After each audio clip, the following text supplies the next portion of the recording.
आपण पाहत आहात जनता न्यूज एक्सप्रेस।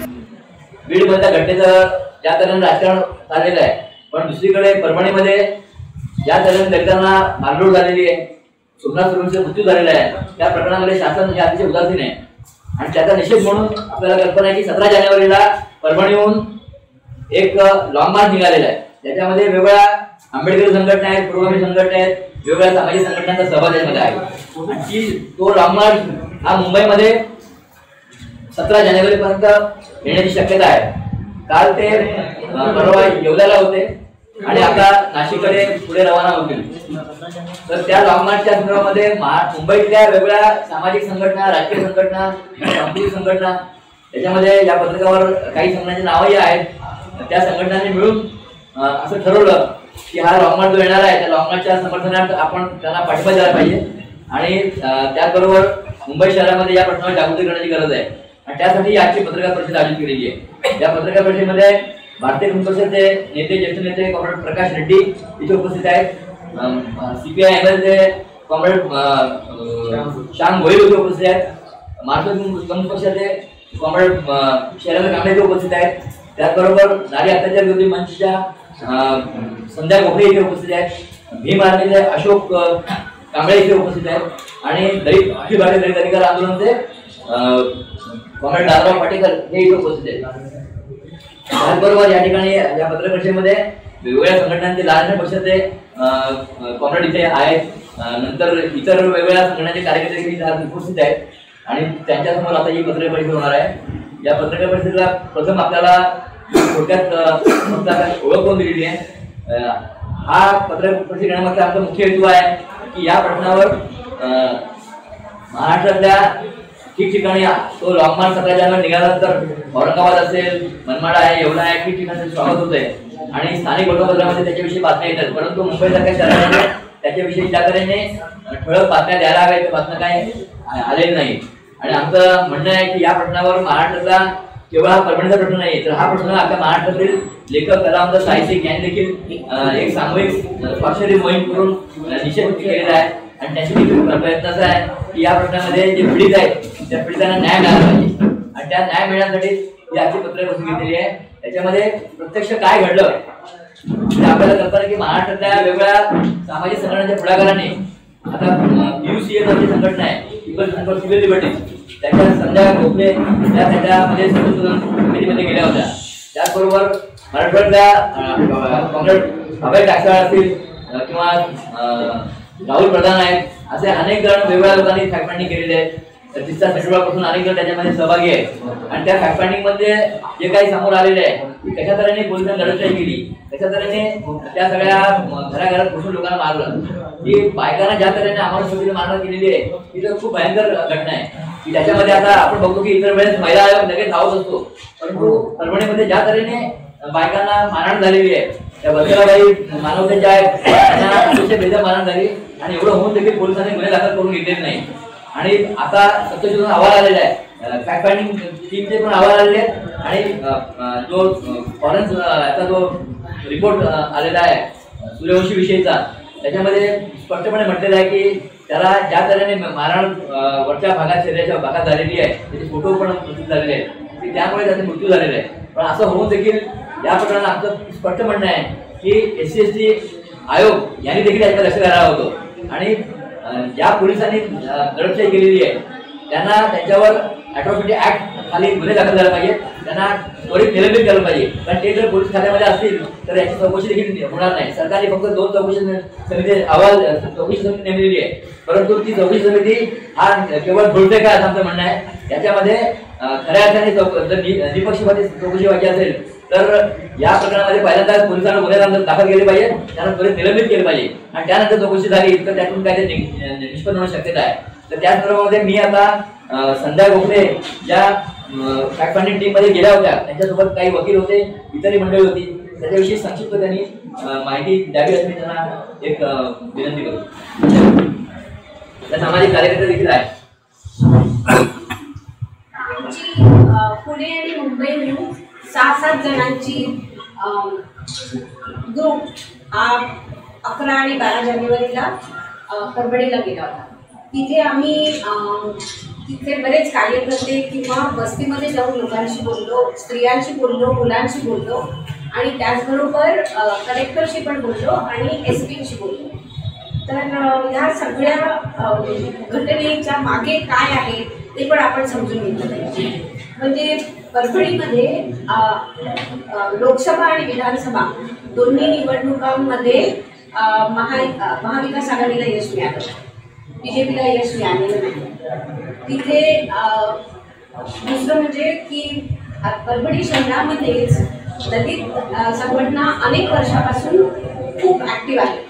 तिथे जेव्हा एक आपली NRC आणि CAAच्या विरुद्ध जी आंदोलन होतं त्या आंदोलनावेळी परभणीमध्ये जवळजवळ एवढा मोठा मोर्चा निघाला होता की 10,000हून जास्त लोकांवर पोलिसांनी FIR केली.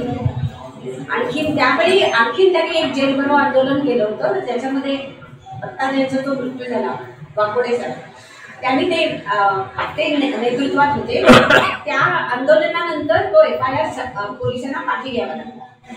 दलित पॅन्थरची घटना जी झाली त्याचं पण मूळ तुम्हाला कुठेतरी परभणी डिस्ट्रिक्टमध्ये दिसतं की जिथे बामणवाडा गावामध्ये जेव्हा 2 दलित स्त्रियांना नग्न करून त्याची देह काढली होती त्यावेळी राजा ढालेंनी काळा स्वातंत्र्य दिन असा एक लेख लिहिला होता आणि त्याच्यानंतर मग त्यांनी दलित पॅन्थरची स्थापनेला निघाली. तर परभणीचा हा इतिहास आहे की तिथे दलित संघटना आणि दलित कार्यकर्ते खूप ॲक्टिव्ह आहेत आणि सक्रिय आहेत. आणखी त्याचबरोबर दुसरी गोष्ट म्हणजे की तिथे परभणी शहर बघितलं तर हिंदू समाजाच्या नंतर सगळ्यात मोठा गट जो आहे तो मुस्लिम समाजाचा गट. आता इथे हिंदू आणि मुस्लिममध्ये पण संबंध बरेच चांगले आहेत. इतकं की मध्ये काहीतरी काही हिंदू लोकांना त्यांचा धार्मिक समारंभ करायचा होता तेव्हा एका मुसलमानाने आपलं पूर्ण शेत नांगरून, आता जानेवारीची गोष्ट आहे, पूर्ण शेत नांगरून त्यांना त्या जागा दिली होती कारण त्यांना जागाच मिळाली. तर अशा प्रकारे तिथे संबंध चांगले आहेत. पण ह्याच्यामध्ये भेद कसा पाडायचा म्हणजे एक तर दलित संघटनांचा हिंमत कशी तोडायची आणि दुसरं मुस्लिमांच्या विरुद्ध म्हणजे पेटवून द्यायचं वळण ह्याचा हा एक मुद्दा त्याच्या पाठीमागे. कारण ही जी विडंबना जी झाली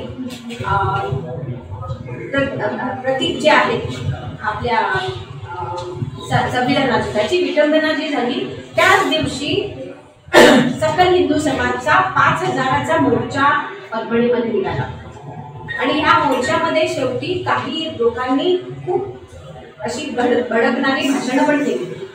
ते ह्या मोर्चाला पोलिसांनी कशी परवानगी दिली कारण जवळजवळ त्याच्या आधी 6 डिसेंबरपासून परभणीमध्ये थोडासा तणाव होता आणि तरी सुद्धा पोलिसांनी त्याला परवानगी दिली. पण सुप्रीम कोर्टाने असं सांगताना आपल्याला सगळ्यांना माहिती आहे सकल हिंदू समाजाने महाराष्ट्रामध्ये जवळजवळ धुमाकूळ घातला. इव्हन मुंबईमध्ये त्यांनी लाखांहून जास्त मोठा मोर्चा काढला होता आणि आपल्याला सगळ्यांना माहिती आहे की सगळीकडे ते कसा द्वेष पसरतात. हा त्यांची पूर्ण इतिहास माहिती असून सुद्धा पोलिसांनी त्यांना परवानगी दिली आणि मग त्याच्यावर केस पण FIR पण फाईल केली आणि त्याच दिवशी ही घटना. तर ही बॅकग्राऊंड आपल्याला लक्षात घेतलं पाहिजे की तिथे म्हणजे एवढा मोठा मोर्चा निघाला तरी पोलिसांनी तिथे बंदोबस्त चांगला ठेवला नव्हता. याचाच परिणाम काय झाला की ती जी व्यक्ती आहे ती संविधानाच्या पत्रिकेवर हल्ला करू शकते पण त्याला पकडलं कोणी आम जनतेने आजूबाजूच्या पकडलं, पोलिसांनी नाही त्याला. समजा त्याला कोणी पकडलं नसतं तर काय झालं असतं याचा आपण फक्त विचार करू शकतो की कोणी तोडली हे माहिती नाही. मग सामाजिकच आहे की मुसलमानांवर त्याचा दोष टाका आणि लोक पेटवा. पण तिथल्या जागरूक नागरिकांनी त्याला पकडलं आणि पोलिसांच्या हाती त्यांच्या हातून दिल्यावर पोलिसांनी लगेच काय स्टेटमेंट दिलं की तो माथे फिरवू आहे म्हणून त्यांनी पोलिसांनी हा सगळा प्रकार इतका लाईटली घेतला की त्याच्यामुळे लोक संतापले आणि त्यामुळे त्या रात्री तिथल्या दलित संघटना आणखी पुरोगामी संघटनांनी निर्णय घेतला की आपल्याला दुसऱ्या दिवशी बंद ठेवला पाहिजे परभणी आणि म्हणून हा बंद ठेवण्यात आला. आता हा बंद जो ठेवला गेला तो जवळजवळ दुपारी 1 वाजेपर्यंत शांतपणे बंद होता. लोकांनी काही 5 जागा ठरवल्या होत्या तिथे लोक बसले होते आणि पूर्ण बंद होता. आजूबाजूची शहरं पण बंद होती. जवळजवळ 1च्या सुमाराला एक जमाव असा आला की ज्याने हिंसा सुरू केली, दगड टाकणं, दुकानांवर हे करणं, स्टॉल तोडून टाकणं, वाहनांवर हल्ला करणं. आता हे सगळं होत असताना पोलिसांनी त्यांना नाही पकडलं. पोलिसांनी अश्वदूर सोडला की, पण त्या क्षणी तिथे त्यांनी असं आम्हाला पोलिसांनी असं सांगितलं आमचा पूर्ण पोलीस फोर्स बाहेर होता. एवढा पूर्ण पोलीस फोर्स बाहेर असून का नाही पकडलं त्या लोकांना त्याच ठिकाणी. पण हे सगळं संपल्यानंतर जेव्हा शहर शांत झालं तेव्हा 4च्या नंतर 4-5 दलित वस्तींमध्ये घुसून, घराघरामध्ये घुसून, घराचे दरवाजे खिडक्या तोडून लहान मुलं, बायका, पुरुष सगळ्यांना इतकं आणि सामान्य म्हणजे 5-6 पोलीस एका व्यक्तीवर तुटून पडला, लाठी हातात घेऊन, आणि मग त्यांना फरफटत पोलीस स्टेशनमध्ये घेऊन गेलं. हे जे कृत्य त्यांनी या सगळ्या समतानगर, रमाबाई आंबेडकर नगर, प्रियदर्शनी नगर या ठिकाणी केलं. जे लोक म्हणजे आता येऊन प्रेसची पण बोलली, जे लोक त्याचं काही व्हिडिओ शूटिंग करत असतील पोलिसांच्या अत्याचाराचं, तर त्यांच्यावर पोलिसांनी हल्ला केला. आणि एका प्रत्येक वेळेस म्हणजे जसे गुंड करतात ना मॉब, 4-5 पोलीस एका व्यक्तीला हातामध्ये काठ्या ठेवले, त्यांच्या काठ्या पण तुटल्या, एवढे त्यांनी मार. आणि दुसरं म्हणजे मारण्याचं दुसरं एक वैशिष्ट्य अशासाठी मारायचं की त्या व्यक्तीला कदाचित परमनंट इजा व्हावी, म्हणजे त्याच्या आयुष्यावर पूर्ण परिणाम होईल. आणखीन अतिशय जातीविषयक शिव्या दिल्या. तर हे कोम्बिंग ऑपरेशन करायची ऑर्डर कोणी दिली, कोणाला माहिती? कलेक्टर म्हणतो मला माहिती नाही, मला नंतर कळेल. कारण कोम्बिंग ऑपरेशन करायची गरज काय होती? तुमच्याकडे एवढे CCTV आहे, तुम्ही CCTVवर लोकांना आयडेंटिफाय करू शकता. इनफॅक्ट जे लीडर होते तिथले लीडर म्हणाले की ही मुलं आमच्यातली नाही आहे आणि दगडफेक केली. कारण हे जे अकोळे सर किंवा तिथे शिकायचे राजन क्षीरसागर पण आहे, त्यांनी सगळ्यांनी लोकांना सांगितलं की दगडफेक करू नका, तोडू नका वाहनं. तेव्हा त्या लोकांनी याच नेत्यांवर दगडफेक सुरू केली. एवढंच नाही तर एक असा रॉड वाकोळेंच्या तर्फे मारला होता की त्यांच्या शेजारच्या माणसाला दिला. तर हे जे झालं त्याला जबाबदार कोण? म्हणजे पोलीस यंत्रणा इतकी एक काहीतरी डोक्यामध्ये घेऊन त्यांनी हे आपल्या लक्षात आलं पाहिजे. आणि हे जर का महाराष्ट्राने असंच सहन केलं ना तर मग पोलीस, सकल हिंदू समाज, BJP यांना पूर्णपणे मोकळे राहणार. ह्याच्यामध्ये आणखीन एक महत्त्वाची गोष्ट म्हणजे लहान मुलं आणि स्त्रियांना त्यांनी फरफटत पोलीस स्टेशनवर घेऊन गेले. आणखी पूर्ण रात्र 11, 12, 13, 14 वर्षाच्या मुलींना सुद्धा पोलीस स्टेशनमध्ये राहून गेलं. हा पोलिसांना अधिकार नाही आहे. आणि मारलं होतं, शिव्या दिल्या आणि नंतर पहाटे 3 वाजता त्यांना बाहेर टाकून दिलं. आणि ज्यांना ज्यांना लागलं त्याच्यापैकी एकालाही पोलिसांनी काहीही वैद्यकीय उपचार केला नाही. विद्यार्थी मारला गेला, त्याच्या कुटुंबाला भेटतो, त्याच्या आईला भेटतो, आईला भेटलो, त्या भावांना भेटलो. त्यावेळेस त्यांचं सांगणं होतं की बाबा जोपर्यंत माझा भाऊ म्हणजे त्याने मारलं, त्याला पकडलं, पोलिसांनी ठेवलं आणि आम्हाला काही खबर नाही, आणि तो भाऊ त्याचा मृत्यू झाल्यानंतर आम्हाला फोन आला की बाबा तुमचा भाऊ असा मृत्यू झाला आहे, तुम्ही या इकडे म्हणून. आणि ज्यावेळेस आम्ही परभणीमध्ये ज्यावेळेस तिथं आलो त्यावेळेस आम्हाला मध्ये अडवलं आणि सांगितलं गेलं की तुम्हाला 50 लाख देऊ, तुम्ही सांगा, तुम्ही पाठीमागामध्ये काही कंप्लेंट करू नका, अशा पद्धतीने त्यांना बोललं गेलं. परंतु त्या माऊलीने म्हणजे त्या सूर्यवंशी आईने ठामपणे होता किंवा नाही, माझ्या मुलाला न्याय मिळाला पाहिजे. आज ही परभणीमध्ये एक घटना आहे, परंतु महाराष्ट्रामध्ये वातावरण काय आहे? दलित विरोधी, कामगार विरोधी सगळं षड्यंत्र चाललेलं आहे. ते खूप भयान वातावरण आहे. त्यामुळे आपण ज्या वेळेस आता सूर्यवंशीच्या घरी गेलो होता, विजय वाकोड्यांच्या घरी गेलो आम्ही, तिथं दोन्ही ठिकाणी जाऊन भेटलो. परंतु उदाहरण चित्र असं आहे की आम्ही पोलीस कमिशनर काय ACP नाही त्यांना जाऊन भेटलो. त्यांनी ते सांगितलं, परंतु तिथले कलेक्टर होते, कलेक्टर गैरहजर होते. एक त्या बाई असिस्टंट कलेक्टर त्या तिथल्या, त्यांना आम्ही विचारलं की तुम्हाला परभणीच्या घटनेबद्दल झालं तुम्हाला माहिती आहे का, त्याच्याबद्दल तुम्हाला काही कल्पना आहे का? तुम्ही सरळ मला काही कल्पना नाही. प्रथम नागरिक आहे जिल्ह्याची, तुमच्याकडे खबर असली पाहिजे काय स्टेटस आहे घटनेचं. त्यांच्याकडे बिलकुल काही खबर नाही. आम्ही थांब म्हणून बसलो. ते म्हणे एकदा तुम्ही पोलीस ACPला भेटा, ACP तुम्हाला सांगतील. आम्ही ACPला भेटून जाऊ म्हणून तुम्ही सांगा, पण त्यांच्याकडे ती खबर नाही. म्हणजे इतके नगरकट्टर पद्धतीनं तिथलं प्रशासन वागतंय.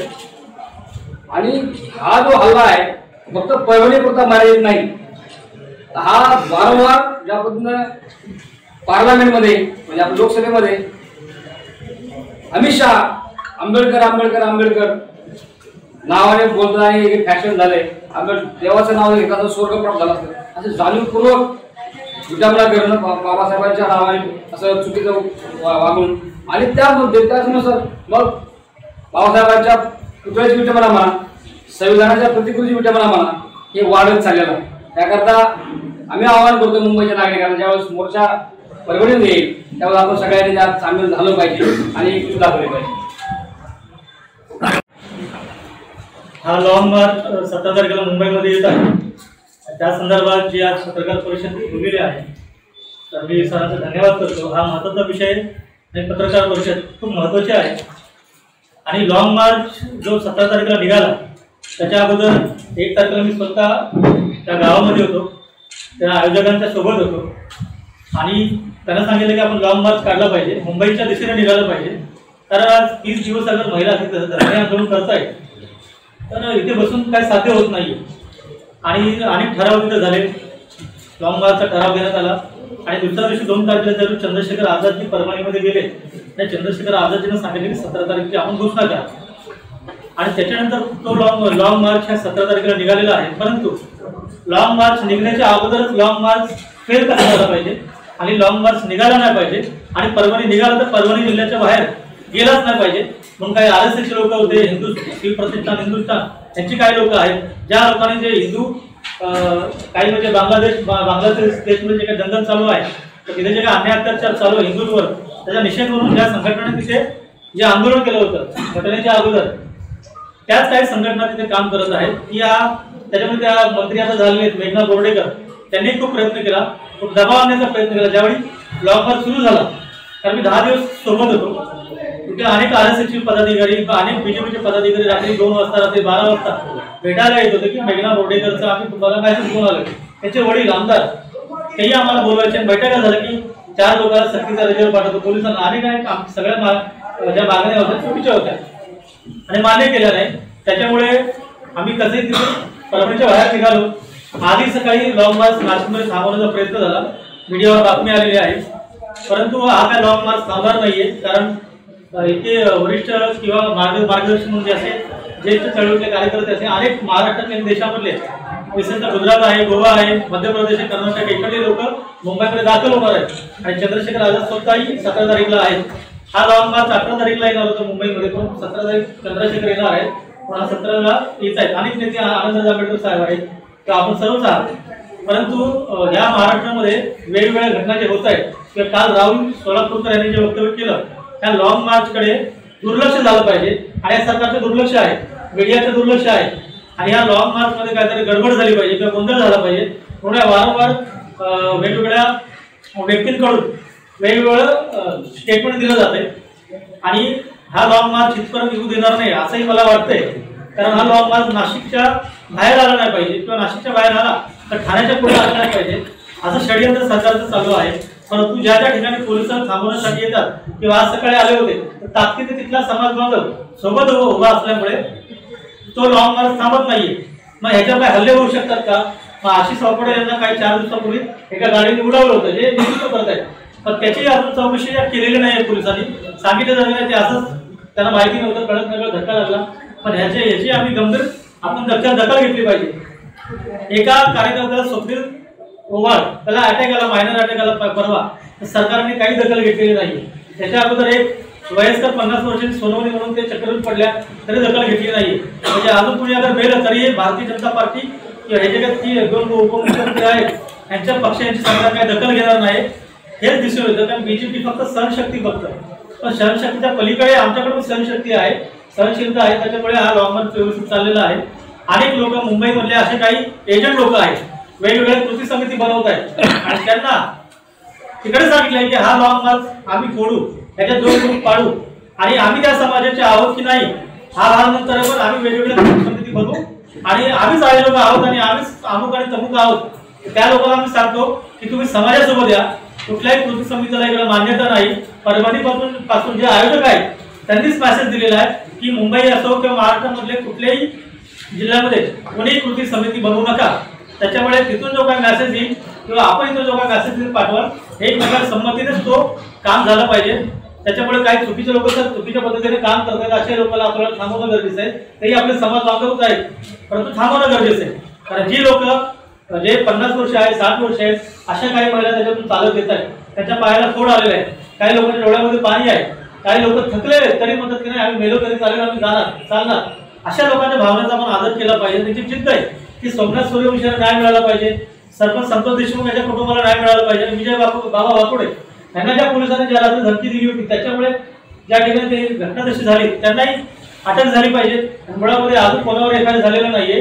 आणि जी मुलं लॉंग मार्च मध्ये आहेत, जे जेलमध्ये होते, जे सुटून बाहेर आलेले आहेत, त्यांना वारंवार 2-3 दिवसांनी पोलिस मुद्दामून तिकडे बोलवतात. कारण ते लॉंग मार्च मध्ये सहभागी नाही झाले पाहिजे, त्यांना त्रास झाला पाहिजे आणि तिकडे चौकशीला बोलवत आहेत. पण एखाद करून घ्यायला काय ते मागे पुढे बघत नाहीयेत, काहीच काय नाहीये. त्याच्यामुळे जास्त काही न बोलता आपण जे काही नियोजन करणार आहात, जो काही कृती कार्यक्रम ठरवणार आहात, आम्ही तुमच्यासोबत आहोत. कारण आमचा तुमच्यावर विश्वास आहे. अनेक वर्षापासून आम्ही तुम्हाला काम करताना बघत आहोत, लहानाचे मोठे झालेलो आहोत. त्याच्यामुळे आपण क्लीन आहात, चरित्र आपलं चांगलं आहे. आणि जो काही अजेंडा असेल तो समाजाच्या आणि लॉंग मार्चच्या भलेच आहे. त्याच्यामुळे भीमा आर्मी असेल किंवा कुठलीही संघटना असेल, समाज म्हणून आपल्या सोबत आहे. जय हिंद. 23 तारखेपासून सातत्याने आमच्या बैठका सुरू आहे. 23 डिसेंबर, त्यानंतर 31 डिसेंबर रोजी आम्ही दरबी बिल्डिंग येथे CPIचे जे एक महत्त्वाचं कार्यालय आहे मुंबईमध्ये, या ठिकाणी आम्ही बैठका आयोजित केल्या. डाव्या आंबेडकरवादी पुरोगामी लेखक साहित्यिक कलावंत यांच्या वतीने आम्ही सातत्याने हा जो काय मोर्चा लॉंग मार्च निघाला आहे याच्या संदर्भामध्ये आम्ही मुंबईमध्ये आणि एकंदरच महाराष्ट्रामध्ये या लॉंग मार्चला कशा पद्धतीने आपण पाहिलं पाहिजे आणि तो इथपर्यंत येण्याच्यासाठी ज्या ज्या कामं करता येईल त्याच्यासाठी आम्ही प्रयत्नात आहोत.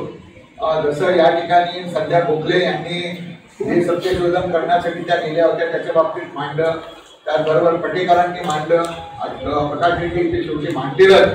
पण मी जी काय माहिती आपल्याला देतोय त्याच्यामध्ये आपल्याला जसं माहिती आहे की सकल हिंदूचा हा जो काय मोर्चा 10 डिसेंबरला निघाला, त्याच्यामध्ये जे काय भडकाऊ भाषणं झाली, भडकाऊ घोषणा झाल्या आणि त्या सकल हिंदूच्या मोर्चामध्ये पवार नावाचा जो काय हा ग्रस्त त्यांनी परभणीमध्ये डॉक्टर बाबासाहेब आंबेडकरांच्या संविधानाच्या प्रतिकृतीची तोडफोड केल्याच्या नंतर, त्याची विटंबना केल्याच्या नंतर लागलीच त्याला पकडून त्या ठिकाणी देण्यात आलं आणि पोलिसांनी ज्या पद्धतीने त्या ठिकाणी कोम्बिंग ऑपरेशन केलं आणि ज्या दलित वस्त्या होत्या त्या दलित वस्त्यांमध्ये ज्या पद्धतीने लोकांना मारहाण झाली, त्याच्यामध्ये विशेष करून सोमनाथ सूर्यवंशी हा जो काय 3य वर्षीय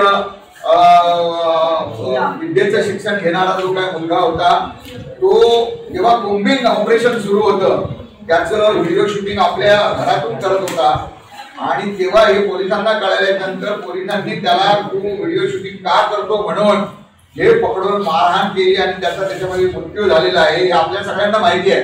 परंतु हे जे महाराष्ट्रातलं जे सरकार आहे, महायुतीचं सरकार, याला वेगळी दिशा देण्याचं काम चालू आहे आणि त्याच्यामध्ये विजय वाकोडे असतील जे पॅन्थर होते त्यांचं दुसऱ्या दिवशी निधन झालं. तिकडच्या सर्व परभणीच्या लोकांचं म्हणणं होतं की सोमनाथचे जेव्हा प्रेत त्या ठिकाणी 25 डिसेंबरला आलं तेव्हा ते जोपर्यंत न्याय मिळणार नाही त्याला आणि तिथल्या कोम्बिंग ऑपरेशन मध्ये जे लोक सफर झाले होते त्यांना न्याय मिळणार नाही तोपर्यंत आम्ही हे प्रेत कुठेही घेऊन दिलं जाणार नाही अशा पद्धतीची परभणीच्या लोकांची तिथे भावना होती. परंतु आपल्या सगळ्यांना माहिती आहे की आपल्या आंबेडकरी चळवळीमधले महान नेते तिकडे गेले आणि त्यांनी डिसिजन घेतला आणि ते त्याचं फ्युनरल झालं. आमचं म्हणणं आहे की अशा पद्धतीने आणि आता अशोकने पण या ठिकाणी सांगितलंय की कुठल्याही प्रकारच्या समित्या बनणार नाहीत. आम्ही काही समिती बनवलेली नाही, आम्ही एकदम तळमळीने याच्यामध्ये काम करतोय आणि मला आपल्याला सांगावंसं वाटतं की सोमनाथच्या आईने सरकारने जे 10 लाख रुपये देऊ केलेले पैसे आहेत ते परतवून लावले आणि म्हणून मार्क्सवादी कम्युनिस्ट पक्षाच्या वतीने आणि मार्क्सवादी कम्युनिस्ट पक्षाचे पॉलिट ब्युरोचे सदस्य डॉक्टर अशोक ढवळेच्या नेतृत्वाखाली सोमनाथच्या आईला जवळजवळ 3 लाख रुपये त्याच वेळी दिले, जमा करून महाराष्ट्रातून जमा केले. 1 लाख रुपये जे आहेत ते विजय वाकोडेंना महाराष्ट्रामधून जमा करून दिलेले आहेत तर त्यांनी ते नाकारले. सरकारचं जे मदत होती ती नाकारली, परंतु पक्ष आणि संघटनांनी दिलेली मदत मान्य केलेली आहे आणि म्हणून ते ठाम आहे आणि त्यांना न्याय मिळाला पाहिजे. त्यांच्या मुलाला आणि तिथल्या आंबेडकरी जनतेवर ज्या पद्धतीने पोलिसांनी मारहाण केली, त्या पोलिसांवर FIR लॉन्च झालेला नाही, त्या अधिकाऱ्यांवर झालं नाही, त्या जातीयवादी मानसिकतेतून झालेला आहे तो लाठीचार्ज. आणि म्हणून अशा सरकार जर महाराष्ट्रात असेल, देवेंद्र फडणवीस असतील किंवा दोन्ही उपमुख्यमंत्री असतील, तर ते त्यांना पाठीशी घालण्याचं काम करत असतील तर ते कदापि खपवून घेतलं जाणार नाही. हा जो लॉंग मार्च निघालेला आम्ही बिगिनिंग 17 डिसेंबर पासून आम्ही त्या लॉंग मार्चला पूर्णपणे पाठिंबा देतोय. जालन्यामध्ये असेल, औरंगाबाद मध्ये असेल, आमच्या सर्व जातीयांत संघर्ष समिती असतील, CPI CPM लाल निशाण पक्ष असतील, CPI ML असतील, त्या सगळ्या नेत्यांना आम्ही औरंगाबाद मध्ये मिटिंग झाली. आता पुन्हा नाशिक मध्ये मिटिंग झाली. माधव खुडेंबरोबर माझं 2 दिवसापूर्वी बोलणं झालं होतं. रिअल कराड बरोबर बोलणं झालं होतं आणि सुरुवातीपासून आमच्या जातीयांत संघर्ष समितीचे परभणी आपल्या अंबाजोगाई मधले बब्रुवान पोटवरे हे त्यांच्या संपर्कात आहेत आणि त्यांना मार्गदर्शन करतायत आणि त्या पद्धतीने हा मोर्चा आता एवढ्या मधून नाशिक मध्ये आहे, मुंबईमध्ये येईल. मुंबईमध्ये पण ठाणे जिल्ह्यामध्ये सर्व लोकांना आम्ही सांगितलंय, नाशिकमध्ये सांगितलंय आणि त्यांना पूर्ण मदत आणि तो मुंबईपर्यंत आला पाहिजे. आणि ज्या मागण्या आज आम्ही या ठिकाणी उपस्थित केलेल्या आहेत की पोलिसांच्या अमानुष हिंसेमुळे झालेल्या सोमनाथ आणि विजय वाकुडेंचा मृत्यू, त्यांची चौकशी, खास चौकशी करून पोलीस अधिकाऱ्यावर अनुसूचित जाती आणि अनुसूचित जमाती अत्याचार प्रतिबंधक कायदा लागू करून FIR नोंदवून त्वरित निलंबन कारवाई झाली पाहिजे. इतर अनेक स्त्री पुरुष मुले यांच्यावर जी हिंसा झाली, घरांची जी नासधूस केली, त्याबद्दल पोलिसांवर कारवाई आणि नुकसान भरपाई द्यावी. या सर्व जखमी व्यक्तींना संरक्षण दिले पाहिजे. ही सर्व कारवाई पोलीस स्टेशन, रस्ते, जेल व क्लोज सर्किट टीव्ही मध्ये, CCTV मध्ये फुटेज असून ही तपासणी पारदर्शक स्वरूपात करावी. अशा प्रकारे परत पोलीस कायदा हातात घेऊन लोकांवर अन्याय करणार नाही यासाठी कायमस्वरूपी सुधारणा करून पोलिसांच्या आरेरावीवर नियंत्रण ठेवण्यासाठी ठोस उपाययोजना करावी. ही डिमांड या पत्रकाच्या माध्यमातून आम्ही दिलेली आहे आणि आता याच्या संदर्भामध्ये हे पत्रक छापून रमाबाई कॉलनी असेल किंवा विविध मुंबई मधल्या ज्या ठिकाणी अशा वस्त्या आहेत त्याचं कॅम्पेन आम्ही करणार आहोत, त्याची प्रचार करणार आहोत. त्या प्रचाराचे नियोजन आम्ही केलेलं आहे आणि त्या दृष्टिकोनातून मुंबईच्या शहरामध्ये मुंबईच्या जनतेला उठवण्याचं काम आणि येणाऱ्या 17 तारखेला हा मुंबईमध्ये लॉंग मार्च येईल तेव्हा लाखोच्या संख्येने लोक आली पाहिजेत त्या लॉंग मार्च मध्ये आणि सरकारवर दबाव आणला पाहिजे की येणाऱ्या दिवसामध्ये अशा पद्धतीच्या जातीयवादी प्रवृत्तीचं जे काय राजकारण आहे ते चुकून घेतलं जाणार नाही महाराष्ट्रामध्ये. अशा पद्धतीचा आम्ही या संपूर्ण आहोत. आम्ही कुठली समिती बनवलेली नाही, परंतु सर्व लोकांना गोळा करण्याचं काम, एकत्र करण्याचं काम आणि हा आवाज बुलंद करण्याचं काम आम्ही सर्व डाव्या, आंबेडकरवादी, पुरोगामी, लेखक, साहित्यिक, कलावंत अशा माध्यमातून आम्ही सगळं करतोय आणि आपण सगळे याला प्रसिद्धी द्याल. मुंबईमध्ये ज्या पद्धतीने प्रसिद्धी दिली पाहिजे किंवा याला उचलून धरलं पाहिजे याच्या बाबतीमध्ये उदासीनता दिसते. बहुतेक सरकारचा त्याच्यामध्ये हस्तक्षेप आहे का काय असा आम्हाला डाऊट येतोय, शंका येते. म्हणून अशा पद्धतीने जर वर्तमानपत्राने याच्यामध्ये जर लक्ष दिलं आणि त्याला प्रसिद्धी दिली तर हा जो मुंबईमध्ये 17 तारखेला जो लॉंग मार्च येणार आहे त्याला एक चांगलं वलय मिळेल आणि सरकारवर त्याचा दबाव येईल आणि सरकारवर दबाव आलाच पाहिजे. त्या दृष्टिकोनातून मुंबईच्या तमाम जनतेला आम्ही अशा पद्धतीने अपील करतो आणि आपल्या माध्यमातून अपील करतो की आपण त्याला प्रसिद्धी द्यावी आणि मुंबई मधल्या सर्व तमाम जनतेने याला या लॉंग मार्च मध्ये मोठ्या संख्येने तन मन धन सगळ्यांनी स्वेच्छेने याच्यामध्ये उपस्थित राहावं अशी विनंती करतो आणि थांबतो. माझे विचार थांबतो. आणि या 75 वर्षात आंबेडकरांची जे विडंबना होत आहे आणि घटनेला बदलायचं त्यांचा जे ध्येय होता ते होऊ शकलं नाही. म्हणून अशा प्रकारचा जे घटना आहे त्याला अत्यंत एक दलित प्रति नफरतची भावना भडकवणारे आणि त्यांना अतिशय हे करणारी ही घटना आहे. म्हणून आपल्याला पुढे जे काही मायनॉरिटी आहे किंवा इतर आहेत त्याने सावध राहून या बाबतीत कशा आपण एकत्रितपणे राहून त्या सगळ्यांशी मुकाबला करू आणि येणारा जो मोर्चा आहे त्याला सक्सेस करू. थोडं सांगतो. आपण पाहिलं की त्या ठिकाणी परभणीला त्या परभणीला मी स्वतः जवळजवळ 1 महिना त्या ठिकाणी जाऊन राहिलेलो आहे, कारण राजन क्षीरसागर लोकसभेची निवडणूक झाली, भारतीय कम्युनिस्ट पक्षातर्फे ते उमेदवार होते आणि ते सगळ्या क्षेत्रामध्ये कामं करतात. त्यांचा सगळ्या क्षेत्रांशी अत्यंत चांगला संबंध आहे. ते किसान सभेचे अध्यक्ष आहेत, त्यामुळे तिथला जे काही ऊसतोड कामगार आहेत, तलावावर मच्छी हे करणारे लोक आहेत, दलित त्यांच्या वस्त्यामध्ये आणि मुस्लिम वस्त्यामध्ये अत्यंत चांगला त्यांचा संबंध असल्यामुळे तो संबंध परभणीचा विभाग आम्ही प्रत्यक्षात पाहिला. परंतु त्यावेळेला सुद्धा परिस्थिती धुमसत होती.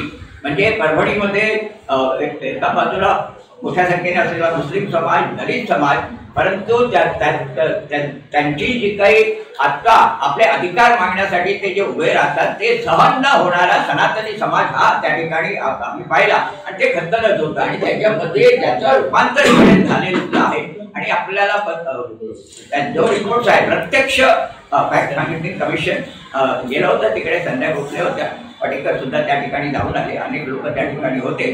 तर ज्याप्रमाणे अमानुष मारहाण झालेली आहे ती आतापर्यंत मला वाटते महाराष्ट्रामध्ये ही झाली नव्हती. म्हणजे त्यामध्ये स्त्रियांना मारले गेलेले वत्सलाताई आहेत, त्यांना प्रचंड मारहाण झाली. त्याच्यानंतर कोम्बिंग ऑपरेशन हे प्रकरण हे नव्याने इकडे आलेलं आहे. ज्याप्रमाणे कांदा त्याच्यामध्ये कोम्बिंग ऑपरेशन होतात, इस्रायलमध्ये घराघरात जाऊन बाहेर काढून मारतात आणि त्या संबंध जी काही पद्धत चालते त्याप्रमाणे दलित वस्त्यामध्ये कोम्बिंग ऑपरेशन झालं. त्या ठिकाणी वस्त्यामध्ये पोलीस घुसले, घराघरातनं बायकांना काढून त्या ठिकाणी मारहाण झाली. रिक्षामध्ये निळे झेंडे होते, त्या रिक्षामध्ये रिक्षा लाथा मारून उलट्या केल्या गेल्या. हा व्हिडिओ आपण सगळ्यांनी त्या ठिकाणी पाहिलेला आहे. अशा परिस्थितीत असताना सुद्धा जे दोषी आहेत त्यांच्यावर कारवाई केली जात नाही. स्पष्ट आहे त्याच्यामध्ये सोमनाथ लॉ कॉलेजचा विद्यार्थी, तो शिकणारा विद्यार्थी, कायदा माहिती असलेला विद्यार्थी आणि तिकडे परीक्षेसाठी गेला असताना त्या ठिकाणी याच्यामध्ये आंदोलनामधला सामील असलेला विद्यार्थी, शांतपणे हे आंदोलन करणारा विद्यार्थी, त्याला त्या ठिकाणी अमानुष मारहाण केली. ज्युडिशियल कस्टडीमध्ये त्याचा मृत्यू झाला आणि ते उघड दिसतंय की त्याच्यामध्ये जबाबदार जे पोलीस आहेत ते आहे. पण त्याला संरक्षण देण्याचं काम हे प्रशासन करतंय आणि त्याच्यामध्ये ही जी सनातन प्रवृत्ती आहे महाराष्ट्र शासनाची, एका बाजूला महाराष्ट्रामध्ये त्या ठिकाणी हे जे छोटे हक्क आणि मोठे हक्क आहेत प्रत्येक जिल्ह्यामध्ये होत आहेत. कुठे कोयता गँग आहे, कुठे बदलापूर सारख्या ठिकाणी बलात्कार होत आहेत आणि त्या ठिकाणी त्यांच्यावर कुठेही कारवाई झालेली नाही आणि आज चालत नाही. कॉम्रेड गोविंद पानसरे यांचा खून झाला, त्या ठिकाणी देवेंद्र फडणवीस पहिले आले होते, आम्ही स्वतः जाऊन भेटलो त्यांना. तर त्यांचे शब्द असतात, कोणाचीही गाय केली जाणार नाही, कोणालाही आम्ही सोडणार नाही, SIT स्थापन करू. आता आपण पाहिलं पानसरेंच्या खुनांना पकडलं गेलेलं नाही, उलट ते जे आतमध्ये होते ते जामीनवर सुटले. कलबुर्गी, त्याच्यानंतर गौरी लंकेश, नरेंद्र दाभोळकर यांनाही न्याय मिळाला नाही. समजलं हे चक्र आहे, त्या सनातनींना प्रोटेक्शन देण्याचं काम हे सरकार करतंय. त्यामुळे ही महाराष्ट्राची परिस्थिती धुमसत चाललेली आहे आणि या सरकारला अशाच प्रकारची व्यवस्था पाहिजे, कारण त्यांना संबंध कॉर्पोरेट सेक्टरचं राज्य आणायचं आहे, लोकांवर करवाढ करायची, महागाई करायची, घराचा संबंध जाहिराती देत आहेत. पण प्रश्न अत्यंत गंभीर झालेले आहेत, बेकारी आहे. या ठिकाणी शाळा, मराठी शाळा सगळ्या बंद होत आहेत. अशा परिस्थितीमुळे सरकार विरुद्ध उद्रेक होऊ नये म्हणून या ठिकाणी हा जो जातीमधला संघर्ष हा इथे वाढवला जातो, हे प्रयत्नपूर्वक होतोय. आणि हे याच्यात आणखी विशेष मध्ये म्हणजे त्या ठिकाणी जी चातुर्वर्ण मनोवादी व्यवस्था आहे त्याच्यामध्ये दलितांवरचे अत्याचार हे मध्यंतरी महाराष्ट्र पुरोगामी असल्यामुळे फुले आंबेडकर, शाहू महाराज यांची सगळी परंपरा असल्यामुळे त्याला पुढे खेळ बसली होती, परंतु ते वाढायला लागले आणि त्याची परिणिती हे त्या ठिकाणी आपल्याला परभणीमध्ये ही घटना दिसते. आणि त्यांना असं वाटत असेल ही घटना जी झालेली आहे त्याच्यामध्ये आम्ही काही कारवाई करणार नाही किंवा हे तसंच इथं भोंगलं ठेवून घेऊ, वर्षानुवर्षे चालू ठेवू, तसं चालणार नाही. आणि त्याचमुळे तिकडे जे 30 दिवस त्या ठिकाणी धरणं भरून लोक तिथे बसले होते त्यांनाच आवाहन केलं, त्या जनतेने आवाहन केलं की सरकार दरबारी पोचलं पाहिजे. आणि त्यामुळे ते लोक, ग्रामीण भागात राहणारे लोक, वस्त्यात राहणारे लोक, रोज खायचे संबंध या ठिकाणी परिस्थिती गंभीर असलेली लोक ही चालत येत आहेत त्या ठिकाणी. आणि त्यामुळे त्याला आपला सगळ्यांचा पाठिंबा व्हावा याच्यासाठी आम्ही पत्रकार परिषद घेतो आहे. त्यांना न्याय मिळाला पाहिजे. आता त्या ठिकाणी ते येत आहेत, त्यांचा रूट जाहीर होतोय. प्रत्येक ठिकाणी भारतीय कम्युनिस्ट पक्ष, मार्क्सवादी कम्युनिस्ट पक्ष, बाकीच्या त्या संघटना आहेत, त्याच्या विरोधी संघटना किंवा जे डावे पक्ष आहे, आंबेडकरवादी ज्या संघटना आहेत त्या सगळ्या स्वागत करत आहेत. त्याच्यात सामील होत आहे. स्वागत हा शब्द योग्य नाही, परंतु त्याच्यामध्ये सामील होत आहे. आणि तो सरकार जो प्रयत्न आहे तो इथपर्यंत पोहोचू नये ते त्यांना आतापर्यंत करता आलेलं नाही. आता ते नाशिकमध्ये आलेले आहेत. नाशिकमध्ये राजू देशचे आमचे भारतीय कम्युनिस्ट पक्षाचे अधिकारी आहेत, कराडवरती आहेत, त्यांच्याशी त्यांचा संपर्क आहे. त्यामुळे आम्ही असं ठरवलेलं आहे की यांना न्याय मिळाला पाहिजे. याच्यात आता यांनी त्या मागण्या वाचूनच दाखवल्या म्हणून मी त्या रिपीट करत नाही. या ज्या आहेत 4 मागण्या, त्याची अंमलबजावणी झाली पाहिजे. याच्यासाठी आम्ही एकत्र येऊन समविचारी म्हणजे डावे पक्ष आहेत त्याच्यात आणि त्याच्यानंतर आंबेडकरवादी आहेत, त्यांची नावं केलेली आहेत ती मात्र अपुरी आहेत. त्याच्याकडे मी लक्ष वेधू इच्छितो. त्याच्यामध्ये अनेक महिला संघटना, भारतीय महिला परिषद आहे, जन्मवादी महिला संघटना नाही, ऑल इंडिया स्टुडंट फेडरेशन अमीर काजी इथे बसलेले आहेत, त्याच्यापैकी लोक आहेत. त्या ठिकाणी ऑल इंडिया युथ फेडरेशन आहे. अशा अनेक संघटना त्याच्यामध्ये विभागच्या आलेल्या आहेत. इकडे आहेत ना, त्यांचं नाव इथे नाही, म्हणजे त्याच्यामध्ये ते अपुरी आहे. त्यामुळे अनेक संघटना एकत्र येऊन आम्ही या ठिकाणी त्याच्यामध्ये आपण सामील होणार आहोत. आणि त्यासाठी मुंबई शहरामध्ये या छोट्या छोट्या सभा पत्रकला काढलेलंच आहे, ते वस्त्यामध्ये वाटणार आहोत. त्या ठिकाणी चेंबूर अनेक वस्त्या ज्या आहेत, दलितांच्या वाशी आहे, कोट आहे, पश्चिम उपनगर आहे, त्या ठिकाणी रमाबाई कॉलनी आहे. अशा अनेक वस्त्यांमध्ये आम्ही कॉर्नर सभा घेणार आहोत आणि लोकांना आवाहन करणार आहोत की याच्यामध्ये आपण सामील झालं पाहिजे. कारण हा झगडा न्यायाचा आहे, हा झगडा समाज परिवर्तनाचा आहे. हा झगडा केवळ त्या तिथल्या लोकांचा नाही, तिथल्या लोकांचा आवश्यक निश्चित आहे, त्यांना न्याय मिळालाच पाहिजे. पण आपल्या समाजामध्ये जी घातक प्रवृत्ती होऊन या ठिकाणी जी मनोवादी जी सरकार हे खच्चीकरण करते, कुठेही विरोध होता कामा नये असे करायचा प्रयत्न करते, त्याच्या विरुद्ध आपण उभं राहिलं पाहिजे. आता शक्यता काय आहे मला माहीत नाही, परंतु कदाचित सरकार त्यांना मुंबई शिरून येणार नाही तिकडे, कदाचित काही लोकांना अटकही होईल. आम्ही विनंती करतो की असं काही करू नका. ते न्याय मागण्यासाठी शांततामय मार्गाने, संविधानात्मक मार्गाने इकडे येत आहेत, तर त्यांना इथे येऊ द्या, अटकाव करू नका. जे काही चौकशी आहे ती संविधानात्मक पद्धतीने करा. याच्यासाठी मोठ्या प्रमाणामध्ये ही कॅम्पेन या सगळ्या मंचांनी, कुठली समिती वगैरे नाही, आणि हे व्यापक आहे आणि खुलं आहे. त्याच्यामध्ये समविचारी लोकांनी सामील व्हावं अशी आम्ही विनंती करत आहोत. आपल्या माध्यमातून आपण वर्तमानपत्रात द्यावं आणि आपल्याला जर काही प्रश्न असतील तर ते विचारावेत, तर मी या ठिकाणी. अचूक बातम्या, निपक्षपाती विचार, अन्यायाविरुद्ध वाचा फोडणारे परखड विचारांचे सार्वभौम दैनिक प्रजासत्ताक जनता.